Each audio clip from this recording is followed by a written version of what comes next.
This is the National News Bulletin, a summary of the day's news. The dagger pointed at the heart of Berlin has been driven into the side of Nazi Europe. The first news of the mightiest military operation of all history came at 38 minutes past midnight, Eastern Daylight Time, last night, when the Germans broadcast a report that Le Havre was being bombarded. The official account is rounded out by dispatches from correspondents. They say that Canadian, American, and British troops landed on the Normandy coast in northern France. One report indicates... One memorable day, the Allies were across the English Channel, their feet at last on the Normandy beaches. Soon after, they were lighting the skies of liberated Paris. And perhaps only those who were there, or whose lives were changed by what happened there, remember that 80 days of war and its uncertainty laid between the two events.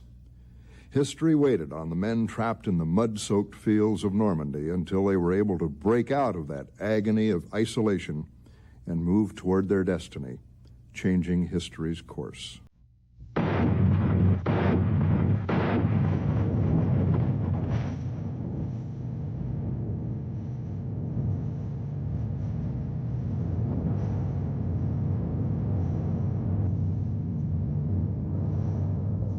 The cross-channel attack beginning on the 6th of June had accomplished the first phase of the invasion.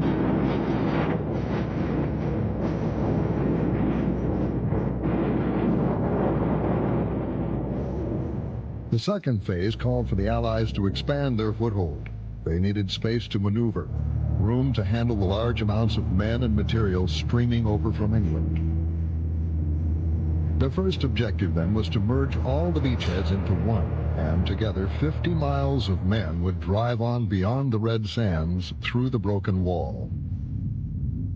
On June 7th, General Eisenhower, accompanied by his naval commander-in-chief, Admiral Ramsey, toured the assault area offshore by destroyer. The weather had improved considerably, making it possible for the Allies to follow up their initial success by quickly landing reinforcements and large quantities of material. And in the ports of England, wave after wave is mounted to build and broaden the landings.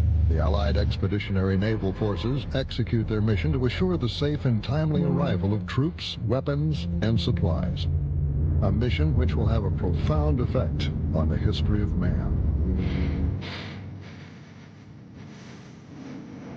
Late on B+2, we were loaded on landing craft personnel and moved into the beaches. There were still bodies in the water, and we could see all kinds of debris from the invasion, and we really admired, you couldn't help but admire what those guys must have gone through, trying to hide behind anti-tank barriers and so on to move in on the coast. The period from D-Day to a decisive breakout was a crucial phase of the Allied operation. After the Allies landed, the battle never settled down except in isolated spots to anything resembling the trench warfare of the First World War, but it was a possibility that could never be forgotten. General Bradley had predicted that the capture of Cherbourg would be difficult. His estimate was 10 days if all went well, 30 days if not. All such predictions depended, of course, upon the success of maintaining the scheduled buildup. Landing tables provided in great detail for the daily and hourly arrival of every kind of fighting unit. Sandwiched in between were ammunition and other supplies required not only for the daily operations, but to begin building the reserves necessary to sustain continuous action once the battle had entered its decisive stage. Until Cherbourg could be captured, the entire invasion would need to be supplied over the beaches, a difficult proposition should bad weather settle in the area. To solve this problem and provide a means for sheltering beach supply from the effects of storms, the Allies undertook the construction of artificial harbors on the coast of Normandy. Known as mulberries, these man-made harbors were a marvel of engineering. Both the British and American sectors had one of the mulberry ports. Each consisted of several main components, 3 of which were breakwaters. A chain of inflated rubber bags, known as bombardons, would absorb the force of offshore waves.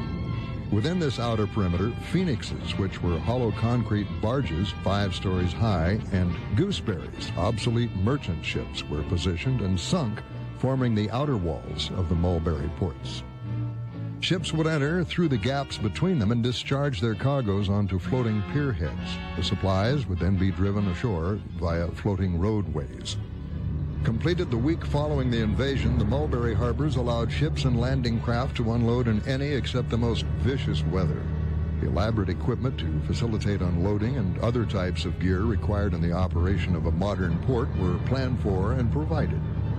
The Allies had simultaneously to build up terrific reserves in troops, ammunition, and supplies before any sustained offensive action could be undertaken. By D+12, almost 600,000 men and 90,000 vehicles were on the beaches, massed for the drive inland.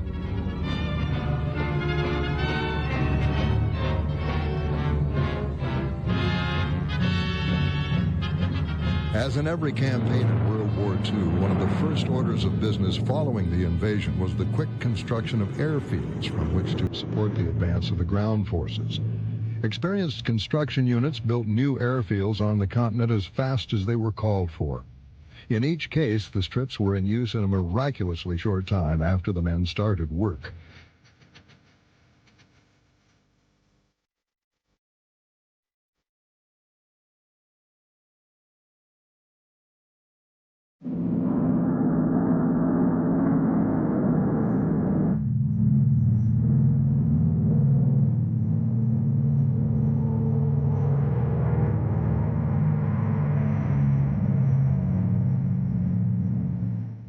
Since D+4, RAF fighter squadrons had been operating from the windy beaches of Normandy.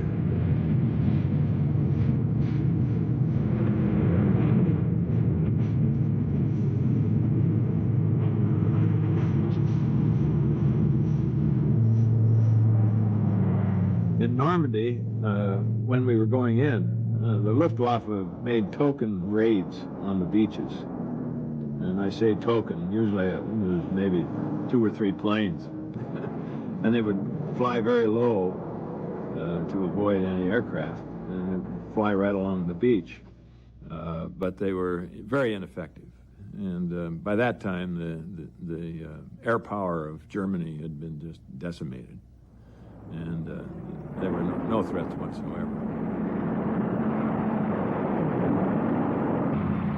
Less than a week after the assault troops had stormed ashore on the Normandy beaches, General Eisenhower, Supreme Commander of the Allied forces, was the host for an inspection tour of the area by several visitors from Washington. The Overlord plan had been overwhelmingly concerned with the assault phase and the creation of a beachhead from which to build for the subsequent campaign in Northwest Europe. Less attention had been paid to the conduct of operations once Allied forces were established ashore. The result was that for the first month of operations in Normandy, American forces were poorly positioned to exploit their mobile striking power. The Americans found themselves beset by the bocage, a murderous labyrinth of sunken roads and thick hedgerows, tailor-made for defense. The presence of the bocage made rapid progress inland nearly impossible, and the American forces advancing on Cherbourg were forced to cut back on armor in favor of infantry and ammunition. These hedgerows were made up of the Frenchmen clearing the property off and piling the rocks as sort of a boundary line for his property, and then vines and stuff would grow in these rocks, and that's what they called a hedgerows, and some of them might be 3 feet high, and some of them might be 8 feet high. And that's what we had to get through. To aid the movement of Allied armor in the bocage, an ingenious sergeant named Cullen invented what became known as the rhinoceros tank. By fitting scythe-like blades of steel to a tank's snout, tanks were able to cut through the hedgerows by ramming into them with a good head of steam. In almost every row were hidden machine gunners or small combat teams who were in perfect position to decimate our infantry as they doggedly crawled and crept to the attack along every avenue of approach. The Germans knew the capture of Cherbourg was vital to the Allies and swiftly drew their forces into tight defensive groups to contest the issue. This gathering of German strength was achieved in the face of overwhelming Allied air superiority, and many units were somewhat worse for wear by the time they reached the front. The Americans moved slowly up the Cotentin Peninsula, and on June 12th, they captured Carentan, linking up the forces from Omaha and Utah. But they were still nowhere near Cherbourg. We went out every day on patrols. I think I was all over the Normandy to gather information. I spoke French. I also was a demolition expert.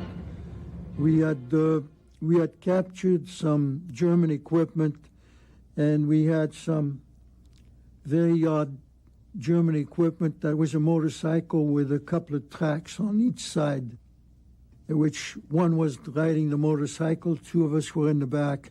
So we used to go out, usually 6 men. While German defense forces fight the Allies in the hedgerows, the Axis supply units, made up mostly of veterans wounded previously on other fronts, rush ammunition to the Normandy sector. One of the divisions present in Normandy is the Hitler Jugend. The Hitler Jugend Division is a division made up of the most extreme and hardcore members of the Hitler Youth movement from Germany.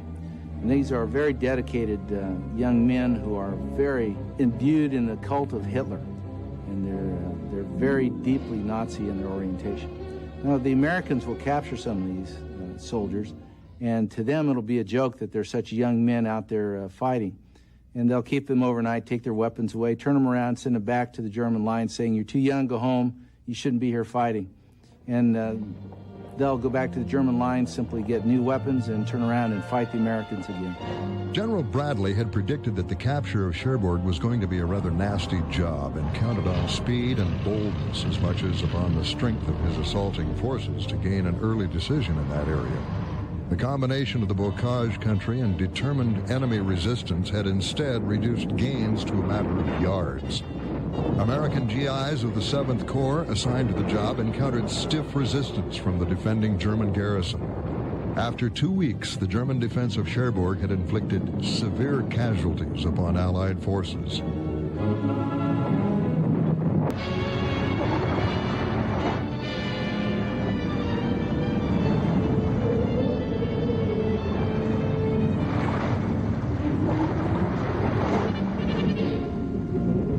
What the might of the German Army, Navy, and Air Force was unable to do, the worst Channel storm in 80 years almost does. But the invaders hold the beaches. When the winds finally died, the American Mulberry Harbor was destroyed and the British facility badly damaged. It was decided to make all further deliveries in the American sector over the open beaches. And in the coming weeks, the Americans were to achieve daily delivery totals which exceeded those made through the elaborate machinery of the artificial port. Amazingly, the Allied descent on Normandy had done nothing to resolve the German High Command's quandary regarding Allied invasion plans. The 15th Army was still in the Pas de Calais, and the limited number of replacements flowing into the area scarcely kept up with losses. Allied aircraft controlled not only the skies above the battlefields, but also the approach routes to a depth of 100 miles. Many German units sent to the Normandy front were decimated by enemy aircraft before they ever reached the front. Allied aircraft flew more than 67,000 offensive and 37,000 defensive sorties in direct support of the beachhead between D-Day and the end of June, whereas the Luftwaffe could manage just over 13,000. Allied control of the sky above Normandy. And he would gather up the hand grenades and rifle grenades that he'd get from us. Then when he'd take off, he'd fly up and over the Germans just a few yards out from us. He would drop hand grenades and rifle grenades as his bombing. We call him our 1st Division bomber. By June 20th, the Americans stood outside Cherbourg, but it took 6 days of siege before the city surrendered. Strongly fortified in the 19th century, Cherbourg's defenses had been improved by the Germans, who studded all approaches with concrete pillboxes. In the end, the Americans had to fight from street to street and from house to house. It's no fun fighting in a town. although you have places where you can hide and so on, or to make any movement at all, you usually have to expose yourself in the street or where you're in a line of fire from the enemy. It becomes very difficult because you can be in a room of a house and right in the next room will be the enemy. And you never know when a grenade will be tossed through a window or when an artillery shell will slam into you. And it's a very difficult fighting. It's not unlike fighting in a hedgerow, really, because again, I think the enemy has a little advantage in that when you try to move forward, he usually has a better line of sight, and the aggressor is always exposed. Cherbourg finally fell on June 27th, just 3 weeks after D-Day. Ordered to defend the city to the man, Major General Karl von Schlieben finally surrendered, reasoning that further sacrifice would not alter anything. The area yielded some 45,000 German prisoners. The Germans had gone to great lengths to render the harbor unusable, and it took Allied engineering battalions 3 weeks to clear it. With the capture of Cherbourg, the Allies at last had a major port on the French coast, and supplies could be landed in ever-increasing numbers. After the fall of Cherbourg, Field Marshal von Rundstedt viewed the situation with despair. The enemy would now have unlimited supplies while his own were dwindling perilously. From his headquarters in Paris, he suggested the German High Command make peace with the Allies. An infuriated Hitler replaced von Rundstedt with Field Marshal Gunther von Klug, who vowed his commitment to the unconditional holding of the present defense line. Before the Allies undertook their decisive attack toward the border of Germany, they had wanted this area as a base. But 3 weeks after the invasion, they had only a tiny beachhead. The greatest single disappointment of the invasion had been the inability to take Caen, which blocked the approaches to the Seine. But the British troops attempting to capture this city had been thwarted. The British failure to secure Caen and the lack of progress along the entire British front was in sharp contrast to the gains that had been made in the American sector. The initial British intention to rush Caen had never materialized, and subsequent attacks had been thwarted. Here it was the Germans feared a quick breakthrough to the River Seine, and here it was they massed their armies best, including 10 of the 12 divisions of armor. Montgomery's tactic. For weeks, the battle for Caen raged, but the Germans continued to hold on under Montgomery's heaviest assaults. The best hope now lay in the ability of the American forces to strike south and then west and take the key ports in the province of Brittany. A major impediment to this course of action remained the terrain the troops would have to fight through. The area consisted of marshy land enclosed into thousands of separate little fields, again separated by those notorious hedgerows. And what of the Germans who faced the Allies in the soggy fields of Normandy? They were disheartened, certainly, by the success of the Allied landings. Moreover, the German people were exhausted after 5 years of war and with the effort of fighting on 5 fronts. But the troops themselves were far from beaten. They were skillful, tough, and seasoned by experience. We would try to find a spot where maybe there wasn't any resistance. And to do this, you had to expose yourself. In the infantry, you have scouts and so on that you send out. It was an awful lot to ask a guy to say, okay, I want you to go and scout out this next hedgerow, because the chances of him coming back were very slim. The Germans had a new weapon, the deadly V-1 buzz bomb, which had begun to fall on England in the middle of June. The V-1 was a small pilotless airplane which flew at high speed on a predetermined course and terminated its flight by means of setting in its mechanism. The V-1 contained a large amount of explosive which detonated upon contact. The blast effect was terrific. Every means at hand was used to try to destroy them before they landed.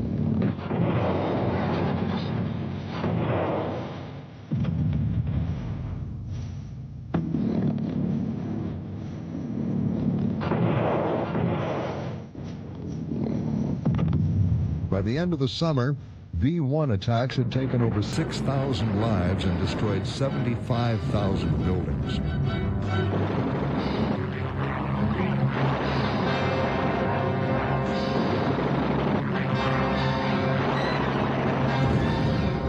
A supersonic V-2 rocket was even more devastating than the V-1 and was almost ready for operational use. These weapons gave the Germans hope of redressing their discouraging situation. Adolf Hitler was himself directing the war, believing that eventually the Germans would be able to launch a large-scale offensive which would drive the Allies from the continent. He planned in the meantime to pin them down in Normandy and prevent them from using their mobile power. Although some of his commanders now recommended limited withdrawals to make their defense position stronger, Hitler refused. To withdraw for any reason at this time seemed to him to admit defeat. So as American forces prepared to strike across the hedgerow lowland where the Germans had erected strong defenses, Hitler announced that those defenses were to be held.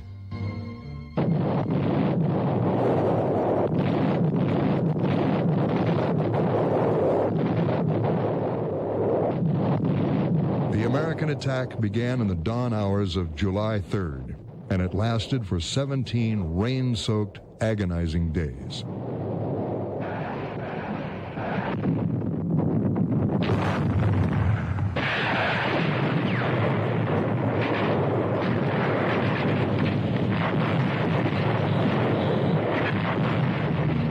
The soggy hedgerow terrain immobilized the mechanized power of the ground forces.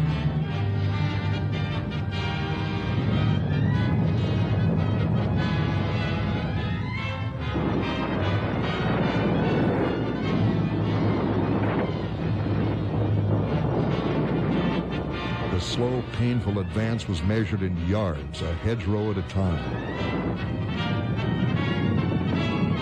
Like the steady rain that fell over the entire operation, a sense of despair and frustration touched all those who participated.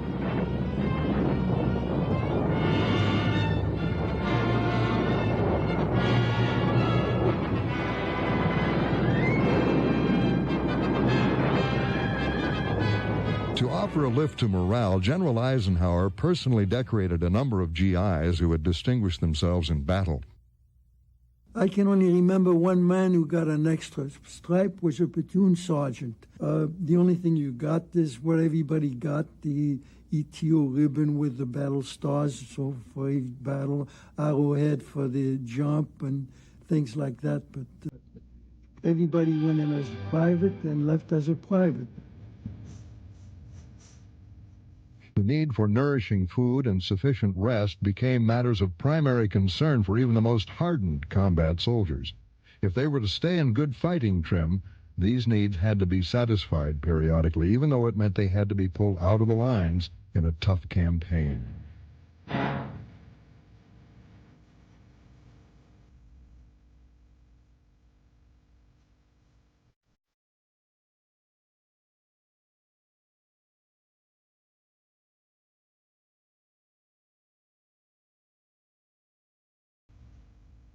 Meanwhile, on the British front, Montgomery ordered the British and Canadians to take their objective city. This was Caen, only 10 miles from the sea, but tenaciously defended.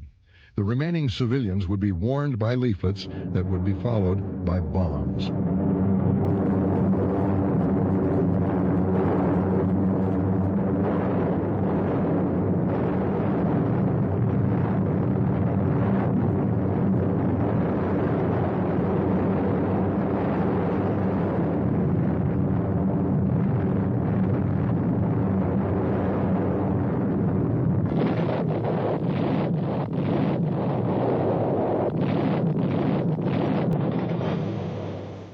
Under heavy artillery support, the attack went in.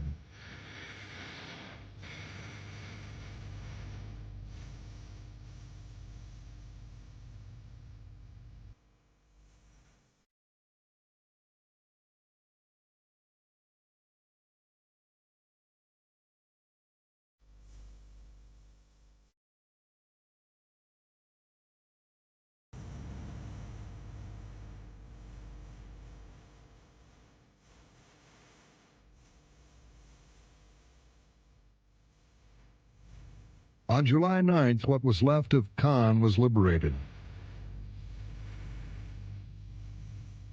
Most of her people had fled the city, but the remaining few, though still stunned by the din of war, shook themselves and came out to wave. As we was going across France, a lot of the French were very cautious about being friendly with us. They were afraid that if we had to fall back and the Germans got any word that they were friendly with us, they'd be in trouble. Back on the American front, General Collins' forces were engaged in a fierce battle for Saint-Lô. The Allies wanted Saint-Lô for a number of reasons: the prestige value of the effect its capture would have on the Germans, and as an access to the roads leading south.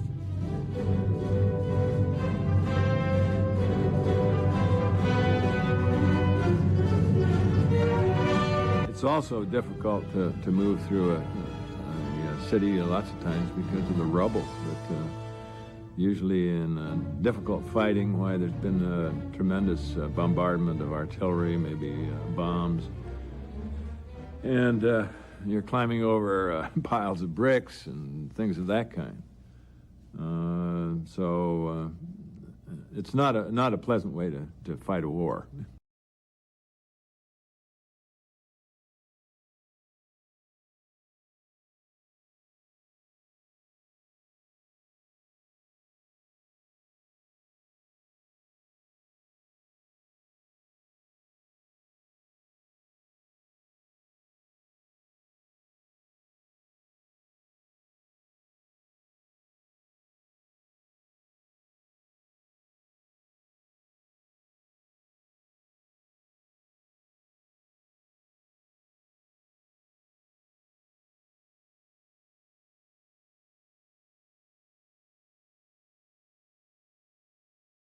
The results of this July offensive were disappointing. The greatest gain had been only 7 miles. The need was urgent for a way to break out of the containment of the Normandy situation, to get out to flat, dry land so the Army's mobile force could be unleashed. General Omar Bradley, commander of the American troops, had been forming a plan for some time. Bradley's plan, which was codenamed Cobra, was to gather together an overwhelming concentration of ground troops, twice as great a force as would normally be used on such a narrow front, and combine it with a massive assault from the air by the Army Air Force. For this attack, heavy strategic bombers will be used in a tactical role or in support of the ground troops. And there's some inherent difficulties with this because those bombers are not built for that purpose. In the first place, the size of bombs and the load of bombs being used by the air forces will create a lot of debris or cratering in the ground, and there's a concern about being able to move ground troops through that area. The second problem is the closeness to the Allied forces. They have to be pulled back to ensure the safety of the Allies from their own bombers. And the concern is that the Germans will be able to reman their defensive positions in the time it will take the Allies to return back to their starting positions. No plan in war is foolproof, but this one was bold. And if it worked, it would enable the Allies to break the stalemate in which they had become bogged down. Brittany was still the eventual goal. The first step toward it would be the line between Coutances and Caumont. Between the end of the earlier July offensive and the launching of Cobra, there was a lull of about 1 week. For the weary American troops, it was a welcome respite, a time to relax. We wondered when is the break going to come? Something's got to happen, and morale was not very good. I think we maybe gained a little, at least our division did, moved ahead on one flank, and we were told that something was going to happen. On July 20th, a dramatic event electrified the world and revealed that there was no relaxation inside the enemy camp.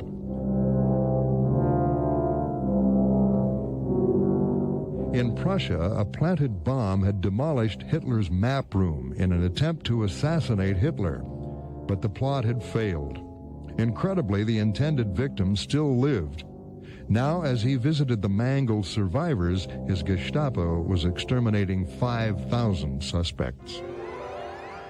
Hitler himself announced that a group of high-ranking army officers had tried to assassinate him with a bomb in a conspiracy to seize political power. The abortive coup had little effect on the military situation. It revealed no widespread discontent with Nazi rule among the armed forces.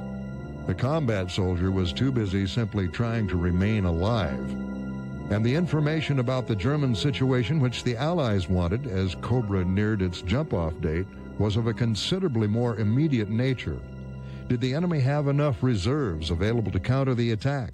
Was the Luftwaffe capable of intervening? And finally, would the Germans employ the V-1 or V-2 or some other secret weapon? These were the questions that haunted the Allied camp as it waited to unleash Cobra. July 24th was the day scheduled for the attack. Because the day was heavily overcast, however, with inadequate visibility for air attack, the operation was postponed. Unfortunately, the postponement order reached the English air bases too late to hold back all the planes scheduled for the attack.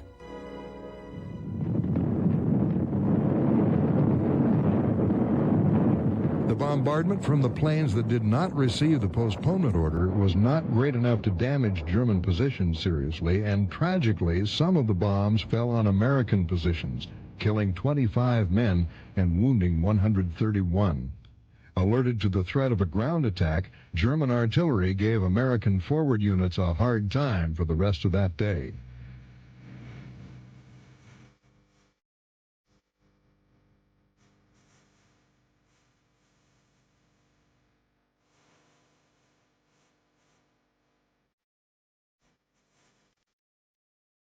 For General Bradley, an immediate and urgent decision had to be made. The prospects were improving for good weather the next day. Should Cobra be launched even in the face of the possibility that the Americans had now lost the important element of tactical surprise? Or should it be postponed at least for several days, which might then give the Germans a chance to prepare even stronger defenses? Bradley's decision? Cobra would strike again at 11 o'clock the next day. Again, on the morning of July 25th, planes came. One observer called the seemingly endless waves of planes the most imposing aerial parade I've seen since the beginning of this long war. The U.S. troops on the ground were elated as bombs began to tumble from the planes, but gradually the windrows of exploding bombs began easing back toward the Allied line. High in the air and completely detached from those below, bombardiers were aiming at the smoke line on the ground, and a gentle breeze had sent the smoke drifting over the Americans. For the second time in 2 days, Allied bombs had fallen on Americans, this time killing 111 and wounding 490 more. In all, the air armada dropped more than 4,000 tons of destruction. But the tactical effect was not immediately clear. Did the bomber attack destroy the efficiency of the German troops? No one could tell. General Collins, 7th Corps commander, who was to spearhead the attack, had little time to ponder the question. For better or for worse, Cobra was launched.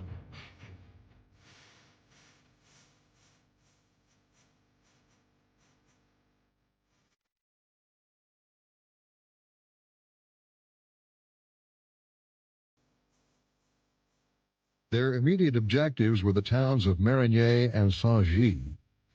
Capture of those towns by the infantry would give the Americans control of the roads leading south, and Collins would then be able to catapult his mobile armored forces forward. It seemed reasonable to assume that if the air bombardment had destroyed the German defenses, the infantry troops would be able to reach and secure their objectives without great difficulty.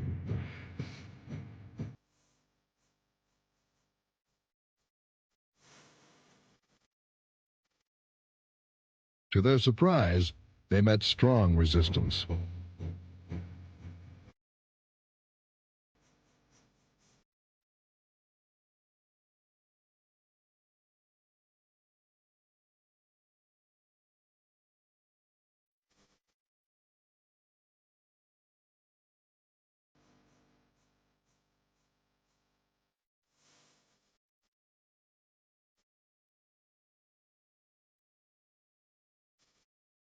You really don't have the land until you put some footprints on it in war. You can talk about air power and so on, as they do in Iraq today, and what it can do, but you need people on the ground. And I think World War II proved that, because unless you occupy the land, boy, you really don't have it.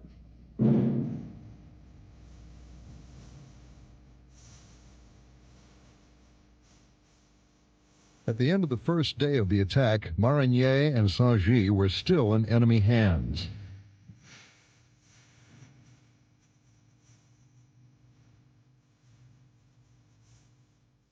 Because the entire success of Cobra depended on a 7th Corps breakthrough, Collins decided to gamble. It would prove to be one of the fateful decisions of the campaign. He pondered the possibilities and the risks and decided to put his armor into action.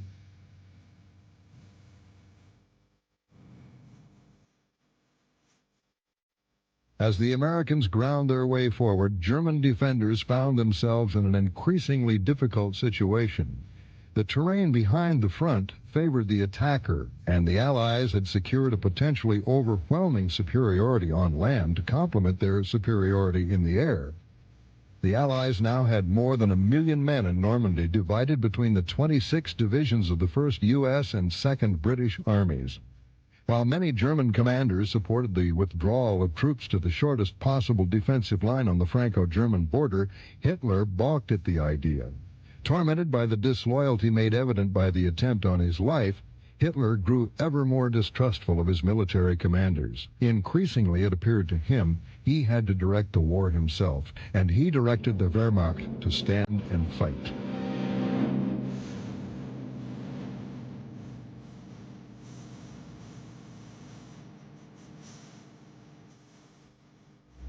Collins' gamble paid off. In mid-afternoon of the 26th, one armored column, having cracked the enemy's defenses around the town, rolled through Saint-Gilles. There was no longer any doubt. The German line had definitely been penetrated. The 7th Corps had achieved its breakthrough. But the drama of the breakthrough did not end at the first defense line. The drama lay in the development of the breakthrough into a breakout of major proportions. The decision to accomplish this was General Bradley's. He had achieved the limited victory he had sought. Cobra had been a success. He could stop now. But he sensed from their disorganized reaction that a deep wound had been inflicted on the Germans.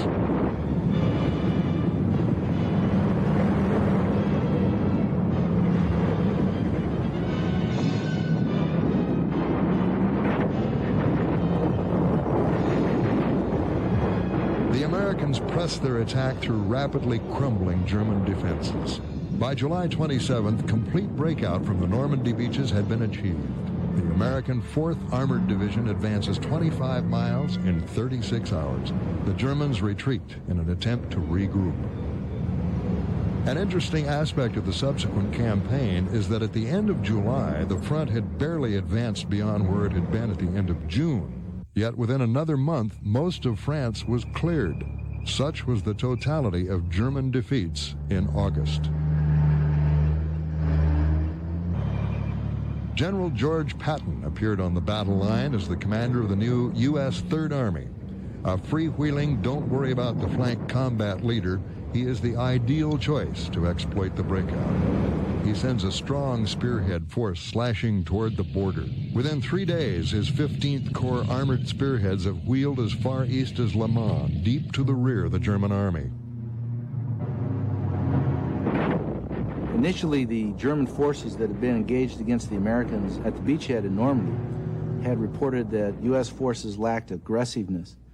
And it's only after the breakout occurs and as the Americans' mobility is being utilized that they discover to their chagrin that American forces are moving very aggressively in an effort to exploit the situation to the fullest. The Allies drove almost due south through Avranches. The First Army then turned eastward to hit the Germans' flank, but the enemy contested the advance with a counterattack. This German attack was thrown in at the town of Mortain, just east of Avranches, and began in the early hours of August 7th. Had the German tanks and infantry succeeded in breaking through at Mortain, the predicament of all Allied troops beyond that point would have been serious. However, the success of the attack was compromised from the outset.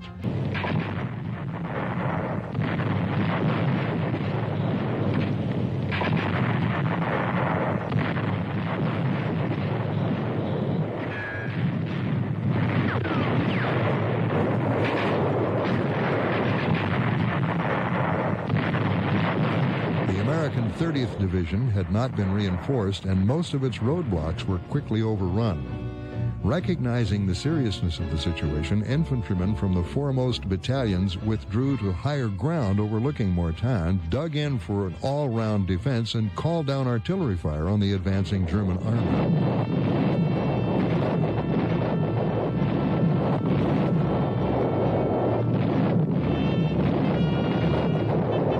Progress halted, many German tanks drove off the roads to conceal themselves from the air attack they knew must be coming.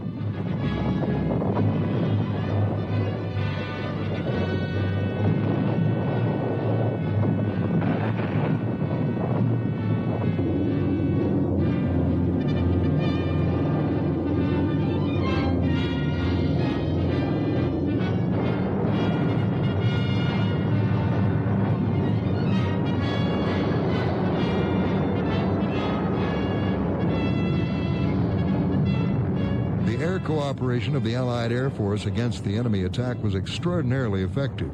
Medium bombers struck all day at German movement on the roads to the front, while British Typhoon fighters engaged pinpoint targets with rocket salvos. They flew hundreds of sorties, and the Germans could do little to stop them. The sustained assault against the enemy's forces took a terrible toll on the attacking panzer divisions.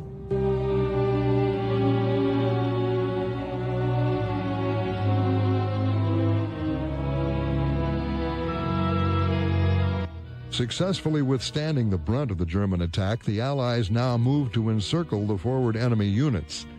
This maneuver was to be accomplished by a double thrust, by the Canadian First Army toward Falaise and by the U.S. Third Army toward Argentan. Patton's Third Army split into two major groups, one section driving straight eastward from Laval, the other swinging around the enemy flank and driving north into the German position at Argentan. Patton took off with breakneck speed with his divisions. Patton and his divisional commanders were old cavalrymen raised in the tradition of charging on horseback at full gallop, and they transferred this technique to their mechanized divisions. Patton's Third Army moved so fast that they often ran ahead of their fuel supplies. Meanwhile, to the north, the Canadian First Army was preparing to make their advance on Falaise. On August 7th, Montgomery gave his orders. Infantry and tanks would ride south as an armored phalanx. They would ride that night.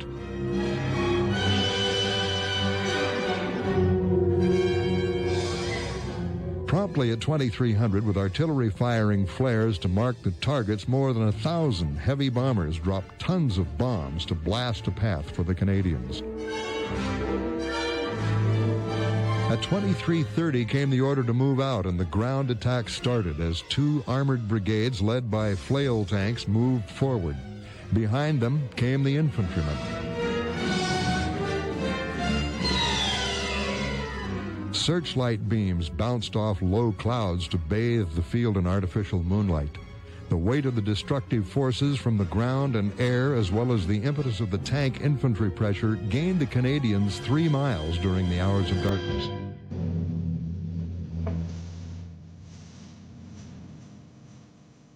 At dawn of August 8th, the troops were through the main line of German defense, but soon found themselves in trouble. They had made deep penetration, and the road to Falaise lay open, but more SS formations were being encountered, and the advance ground to a halt.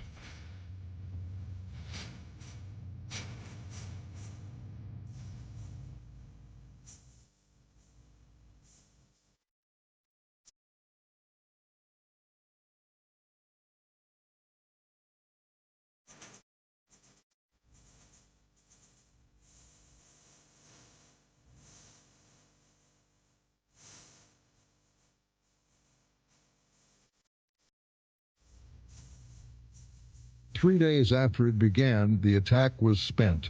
The Canadians had won 9 miles, but could go no further. The Germans were still astride Route Nationale 158, the bloody road to Falaise.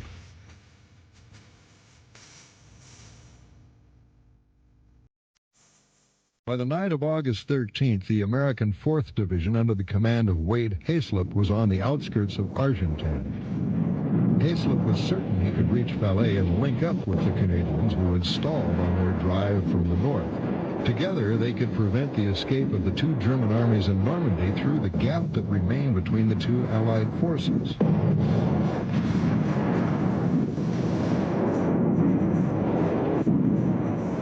Bradley sensed the Germans inside the pocket were about to stampede through the Argentan-Falaise gap, and American troops driving toward Falaise might be overrun. In one of the most controversial orders of the war, General Bradley told Hayslip to hold his position.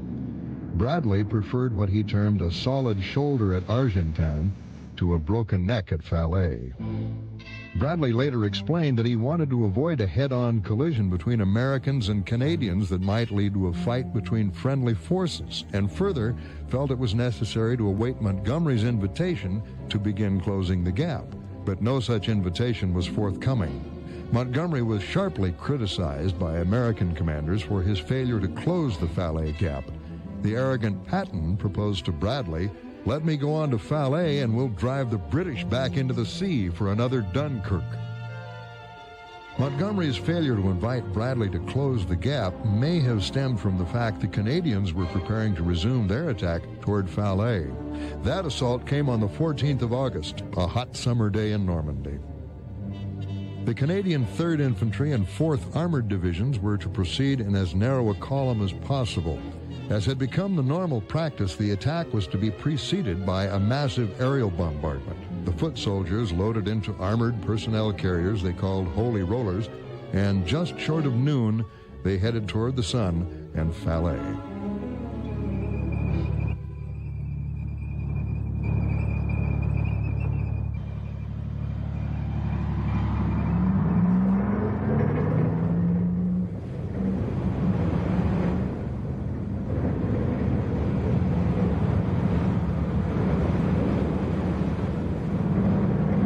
Leading tanks flail the fields for landmines seated in the ground.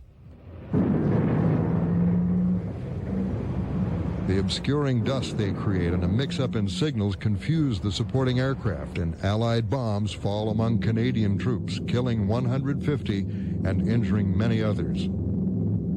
When the armored columns entered the enormous dust cloud created by the bombers, steering for the sun, which showed as only a disk through the haze, they found the Germans much less resistant.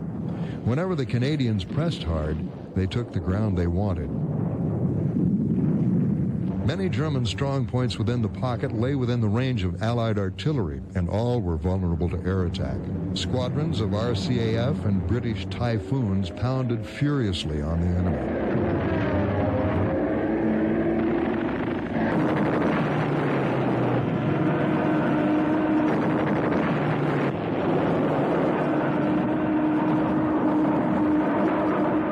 When night fell, the advance had closed to within 3 miles of Falaise.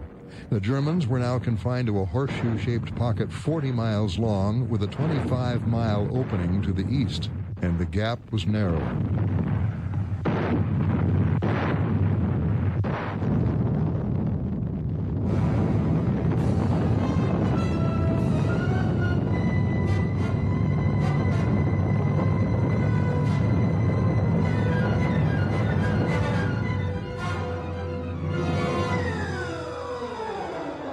The Canadians entered Falaise on August 16th.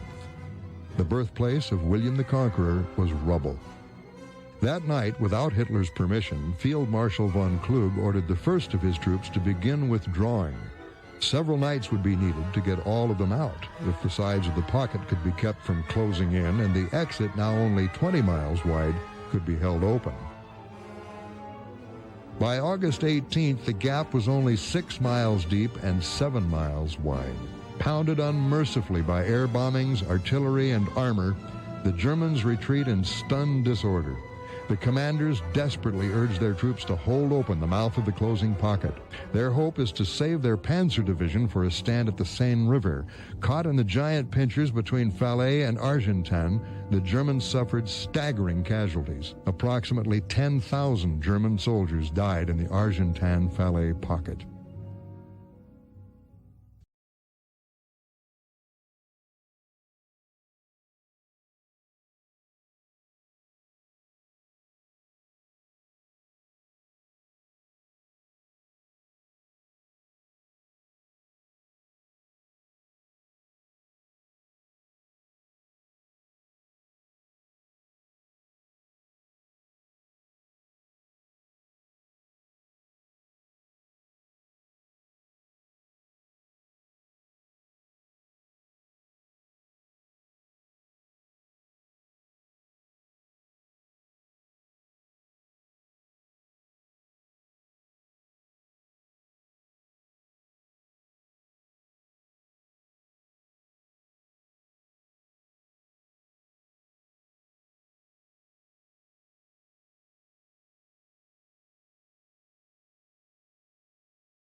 With the closing of the gap, the Allies had completely broken out of the Normandy area and had achieved that long-desired objective, a firm and reinforced Western front from which they could push forward into the German heartland.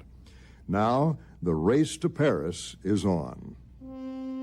On the 15th of August, U.S. and French forces landed in the south of France in Operation Anvil, while U.S. forces drove up the Rhone Valley as part of a double envelopment of German forces west of the Rhine River. The Free French set about capturing vital ports and facilities along the Mediterranean. Meanwhile, the British drove across the Seine River and into the area of Pas-de-Calais, while Bradley's 12th Army Group drove toward Paris. It's during this race to the Seine and beyond that the German High Command was discomforted by two revelations. First, American divisions were motorized on an unprecedented scale and therefore exceptionally mobile. Second, the U.S. forces displayed an aggressiveness that emphasized their mobility. German infantry divisions, reliant on horse transportation, were outmaneuvered and run into the ground. The result was complete demoralization of the retreating German forces. All of this allowed the Allies to take advantage of a month of relatively unchallenged exploitation as they raced for the Rhine. Following D-Day, the invasion had fallen far behind the pre-invasion schedule, yet as the end of August approached, the Allied army's advance had far outstripped the expectations of Eisenhower and his staff. Bradley had hoped to avoid a direct attack on Paris, wishing to exploit further east rather than take on the liberation of a metropolitan area. However, as the Allies had advanced, the French resistance rose in revolt. Fearing that the gallant resistance fighters would be defeated, a supporting attack was launched toward the capital.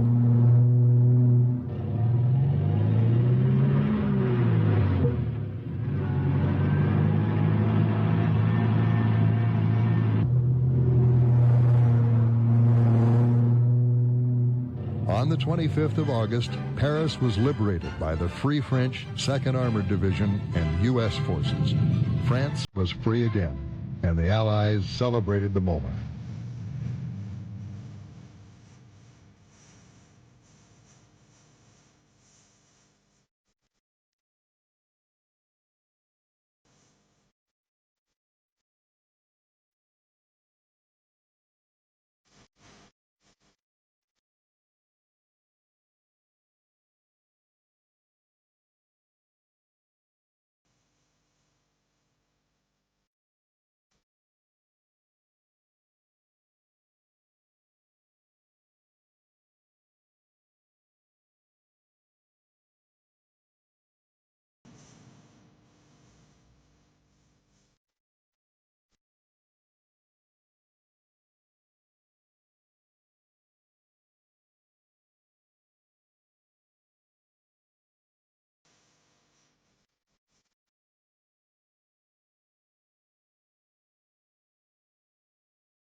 It was a euphoric time, and some predicted the imminent fall of the Nazi state. The demise of Hitler's Germany would eventually occur, but Germany was far from finished.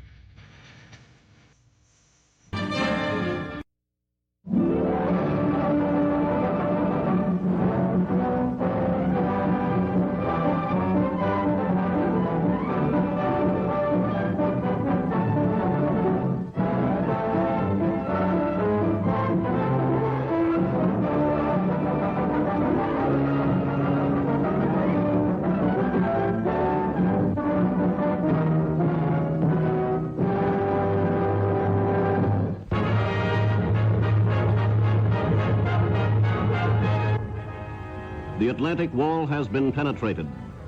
There, after the first assault, the Allies clung precariously to a few beaches. But now they have a solid foothold on Fortress Europa. Men and material have poured onto the newly won beachheads with every favorable tide, and on some unfavorable ones. The Allied command has announced that the Battle of the Beaches is complete. The tremendous offensive was bitterly contested. The Nazis knew that each passing hour diminished their chances of throwing the Allies back into the sea. But the American, British, and Canadian troops pressed forward firmly onto the soil of France and made contact with the French people. This was no pushover, driving the Germans back. Some of our troops dropped within yards of the water's edge. There were two enemies, the Germans and the heavy seas.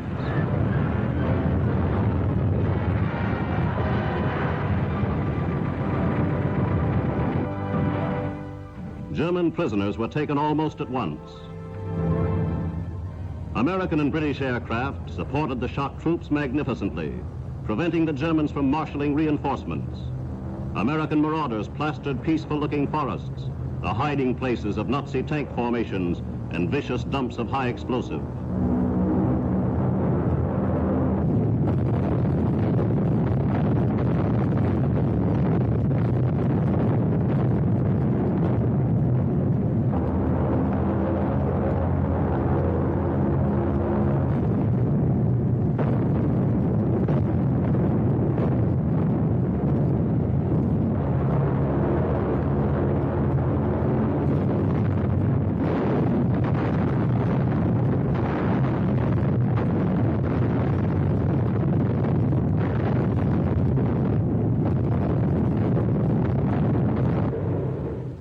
With beaches free of enemy fire, the Allies streamed heavy equipment ashore.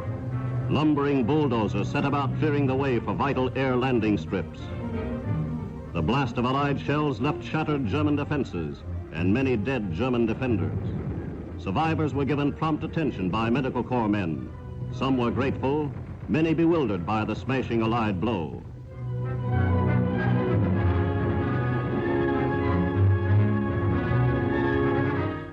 Doughboys and Tommies pushed forward yard by yard into the villages and small towns.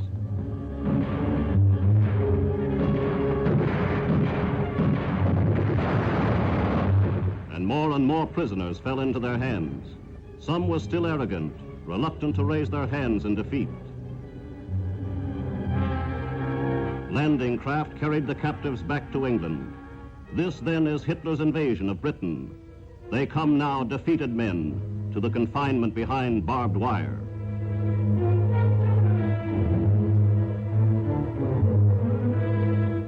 The United Nations onslaught is smashing ahead on many fronts. Here in Rome, American General Clark, commanding the Allied victors, watched his men march into the city. The Allies were able to view the work of their mighty air support. Some of these rail yards were bombed months ago, but repairs for the Germans were out of the question. And this is the same devastation now being wrought to Nazi transport throughout the whole of Europe.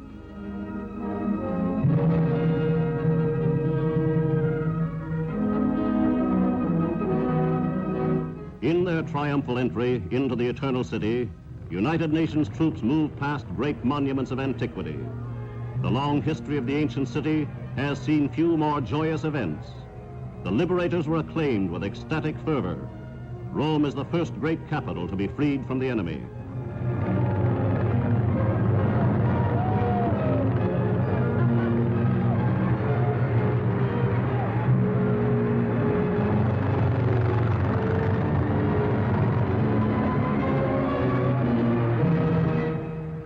The flags of the United Nations were unfurled at once, heralding the end of 4 years' Nazi tyranny for the people of Rome.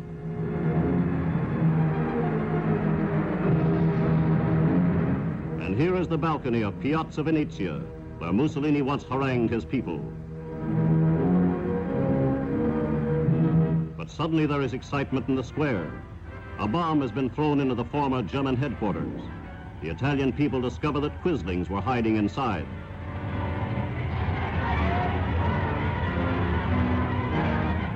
and soon they smashed their way in.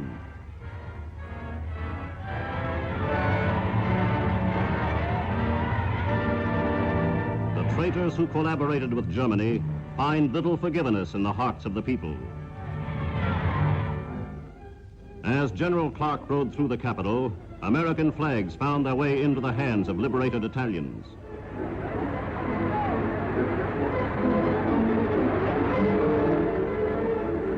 General Join, brilliant commander of the victorious French armies, went up to the familiar balcony with the American commander. Then the drama shifted to St. Peter's. His Holiness the Pope was about to speak, and nearly 500,000 packed the historic square.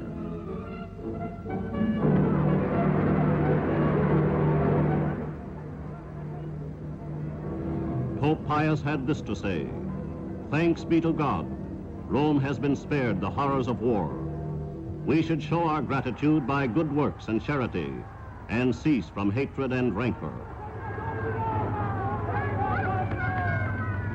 Ieri ancora trepidante per la vita dei tuoi figli e delle tue figlie, per la sorte di incomparabili tesori di religione e di cultura, con dinanzi agli occhi lo spettro terrificante della guerra e di inimmaginabili distruzioni.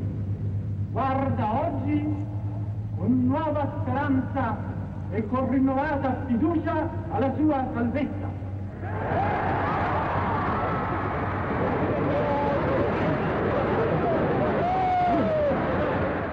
Back in the English Channel, great convoys of troops and reinforcements continued to move toward the beaches of Normandy.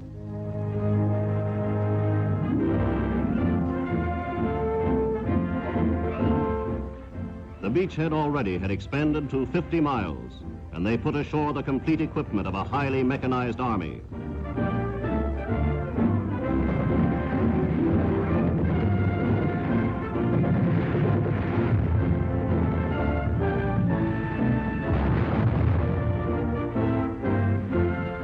Pinpoint shooting put numbers of Nazi tanks out of action, and in the skies, bombers and fighters maintained cover for the ground forces below.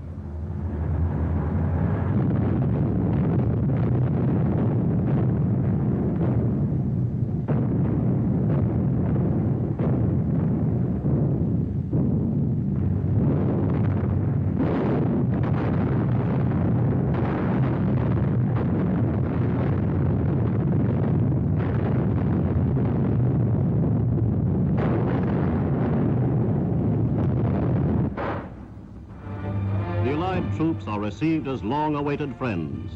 Peasants show them the way, warn them where to expect mines, and give all possible help.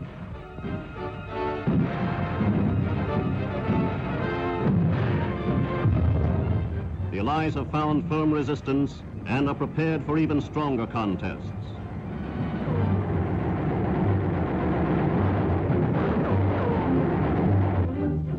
Less than a week after the initial landings, we had taken 10,000 prisoners.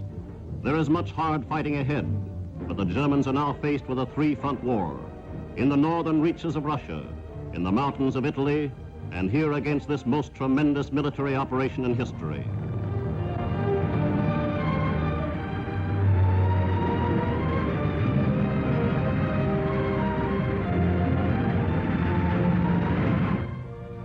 Among those witnessing the beachhead operation was the Supreme Allied Commander, General Eisenhower. Here he meets with Admiral Ramsey, Chief of Naval Operations, and with Britain's great soldier, General Montgomery. The Supreme Commander is on hand to learn firsthand how the offensive is going. What he learned was good indeed. The meeting of these brilliant leaders symbolizes the unity of the United Nations forces they represent. The conference over, the British leader returns to his Normandy headquarters to get on with the business at hand.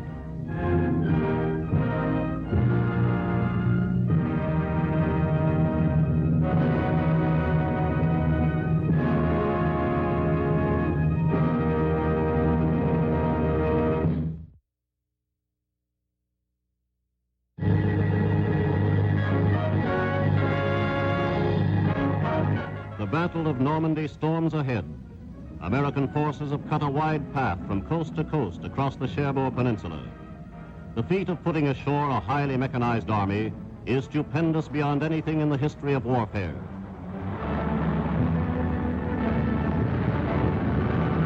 American troops stream to the battlefield. Fleets of tanks and guns and transport of all kinds continue to pour across the channel, virtually unmolested. The conquest of Cherbourg Peninsula is up to the highest expectations. Huge pontoons help swarms of trucks move to their assignments ashore. Shifting beaches are transformed into solid roads by steel runways. Allied ingenuity has created a port where none existed before.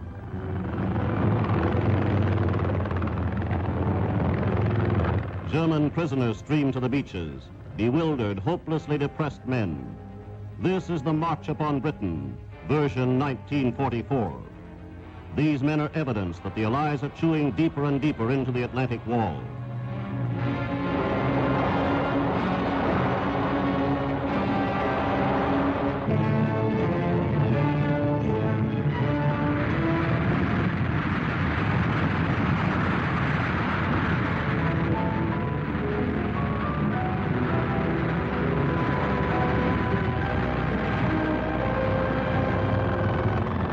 These children, whose entire lives have known nothing but Nazi rule, meet a new kind of warrior. Yet the Normandy people had not felt German oppression at its worst. It was here the Germans rested their troops after their mauling in Russia.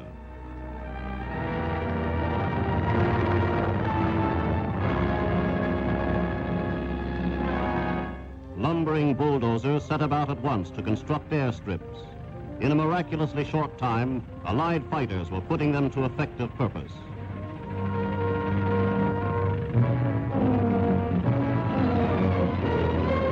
This is not the first time in history the French peasant has reaped his crops from the battlefields on all sides. Entire air units, formerly based in England, moved at once to the beachhead airstrips, and today they provide instantaneous support for the ground troops only a few kilometers away.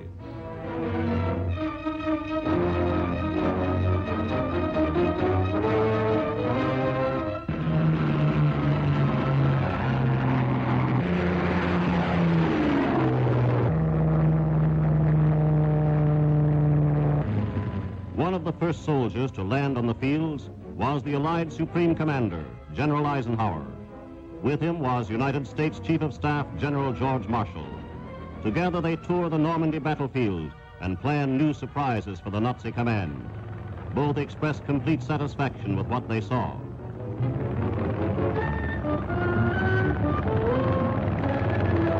To the eye of the layman, these gliders appear hopeless wrecks. But they performed their job and performed it well. This is not German damage. The fuselage is detachable to disembark men and heavy equipment in record time.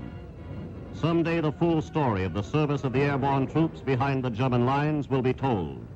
It will be an heroic story. Batteries of Allied big guns take up their powerful duties.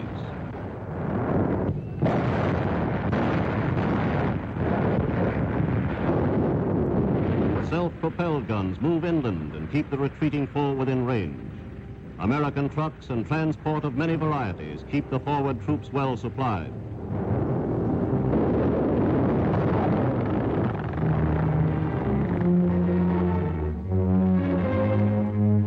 Friend and foe alike are given expert medical care at frontline first aid stations. Germany has forced the men of many races to fight her battles. Thanks to modern medical science, 99% of the wounded in France have lived. American nurses treat the injured behind the lines. The first 10 days of the battle claimed 16,000 American casualties, over 3,000 of them killed. Fighter planes have given the enemy no rest. They strike relentlessly, carrying their onslaught deep into the Nazi communication system.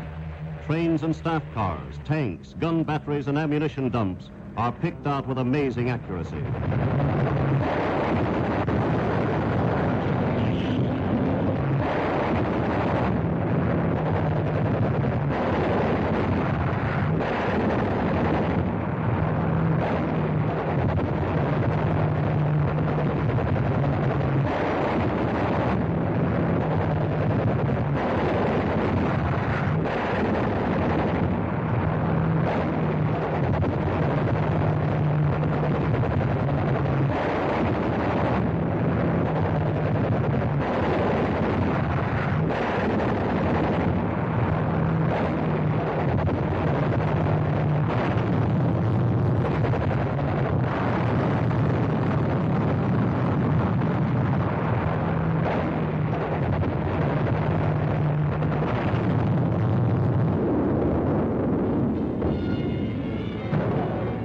In the Comore sector, British commandos pushed their salient deeper.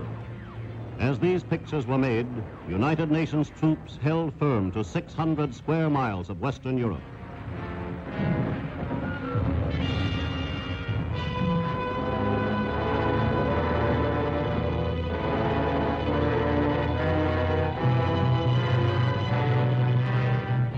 The people of Old Bayeux, the first sizable town captured by the Allies, thronged the streets. A French correspondent speaks to his countrymen, and the thrilling music of the Marseillaise takes on new meaning.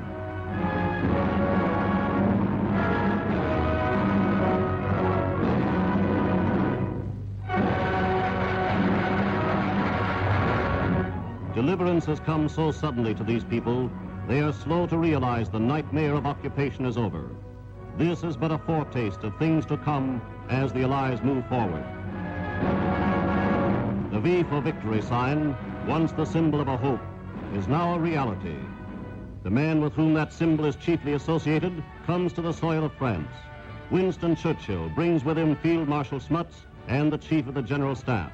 The Field Marshal records these historic scenes on film. The Prime Minister was quick to satisfy himself that all was going well. It took only 1 week for the Allied forces to explode the Atlantic Wall, the work of years of Germany's greatest military scientists.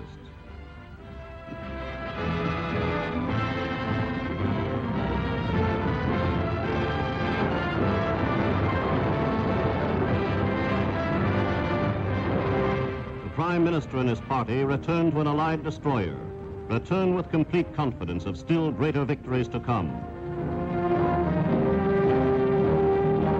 Sporting May Wests, the great British leaders proceed across the narrow waters of the Channel. Nowhere is the Luftwaffe to be seen as the mighty battleships ride back to Britain. Here is impressive evidence of United Nations sea power moving at will, free of enemy challenge. The man-of-war fires a parting shot, and the architects of victory return home.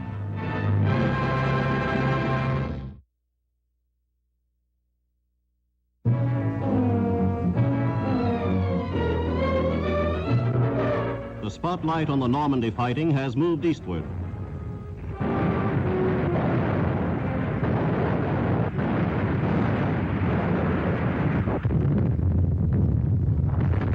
Here, southwest of Caen, the British have widened their bridgehead across the Odon River, and one of the decisive battles of the Normandy campaign is in the making. The ripening cornfields of western France are serving as the theater for this great armored clash. The whole pace of the war at the eastern end of the beachhead is growing in speed and intensity.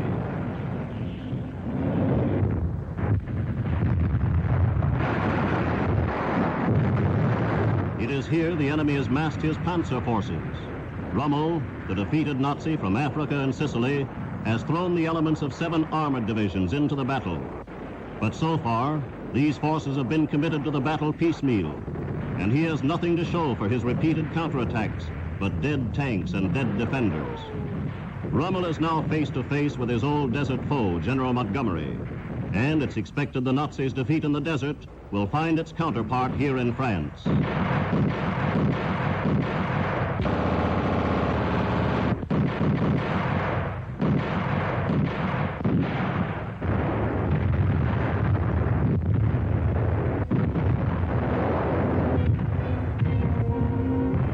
French villages are being cared for in special camps. Lessons learned in the fall of France are being put to effective purpose. No roads are choked with refugees, and the British war machine is able to move forward unhindered.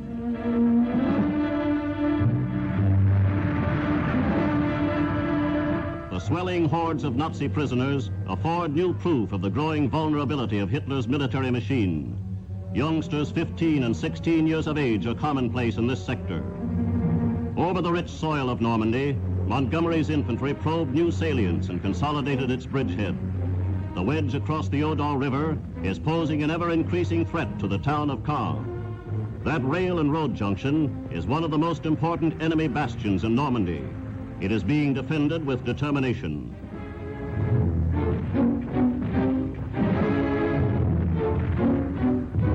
The Nazis have yielded ground only after severe struggles, but their losses in tanks and casualties in manpower are mounting daily. The so-called flail tank, pictured here for the public for the first time, is clearing minefields with record speed. Its flying chains dig them out and explode them without harm to the tank or its personnel.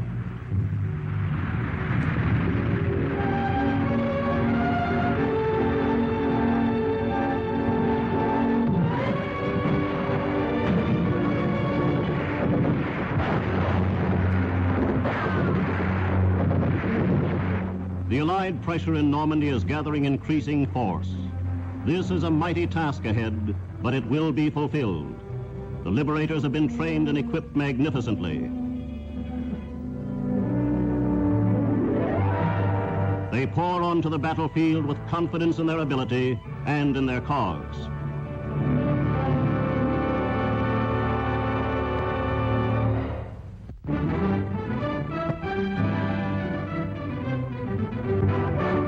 The speed with which the American army captured Cherbourg surprised even the most optimistic military observers.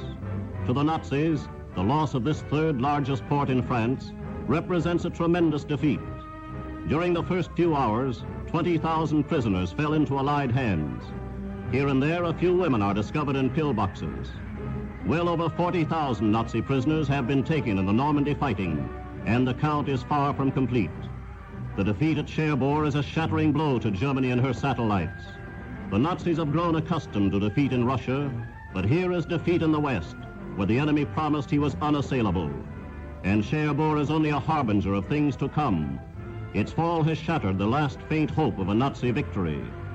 The rapid American victory at Cherbourg was due in a large part to the splendid British support at the eastern end of the Normandy front. Sterling bombers dropped supplies to the 6th Airborne Division. These British airborne fighters have operated brilliantly.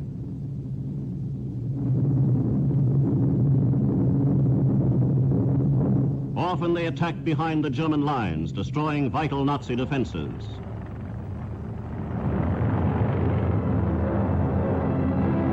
Supplies are swept up and put to immediate use.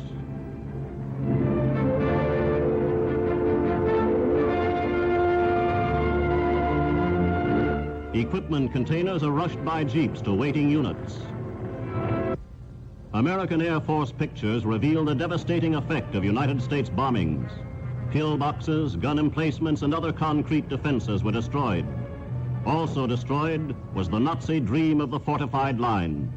Here is evidence indeed of the irresistibility of combined air and ground operations. No fortified line anywhere, no army on earth could withstand the merciless explosive power the Allies are now able to turn on the enemy.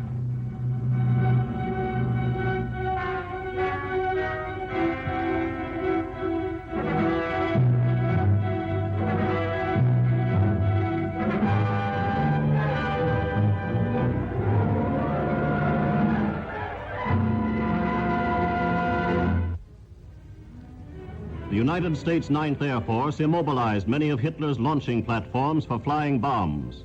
Southern England is thankful indeed that these sites fell to the Americans before they were put to use. One enormous installation has a main ramp 750 feet long and 70 feet wide. Reinforced concrete 50 feet thick would have required powerful Allied bombing attacks. It was not yet completed when the Germans were driven out. The Germans boasted that this giant launching platform was intended for flying bombs directed against America. Be that as it may, it is obvious the psychology of the United Nations is far beyond Nazi understanding. The German High Command entertained the serious conviction that the flying bomb would force the Allies to pull their aerial punches. How ludicrous this conviction must seem to the Germans now as the Allied offensive on continental Europe gains momentum.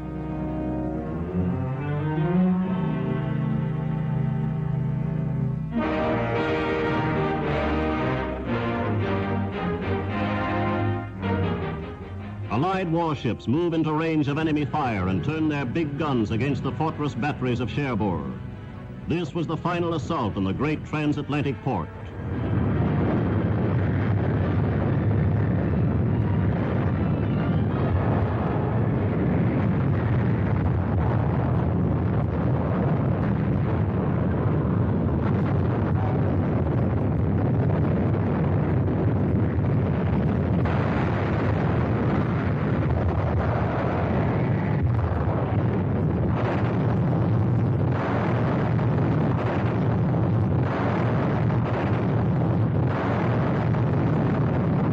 inside Cherbourg, General von Schlieben had ordered his men to resist to the death. Typically, these orders were issued from the safety of a dugout 30 feet below the ground. American infantry, man for man, were more than a match for the defenders as they fought their way forward street by street. One after the other, enemy strong points yielded surrendering Nazis.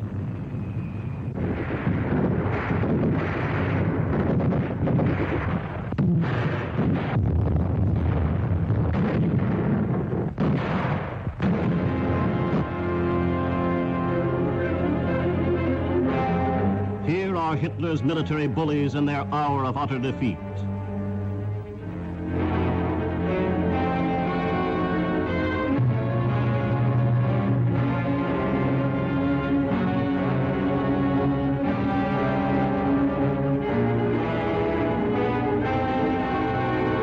Von Schlieben, the Nazi commander, and Admiral Hennecke, in command of naval defenses, came out of their deep shelter to save their Nazi necks. But the troops had been told to fight on hopelessly to the death. It was the privilege of Major General Collins of the United States Army to receive von Schlieben's capitulation, one of the most significant since the Allied Western Campaign began. In bringing this Nazi militarist and his troops to their knees, the Americans have won the commendation of the free world. Thus, in defeat, the Nazi thousands are brought to Britain. This parade will continue till the unconditional surrender of Germany is completed.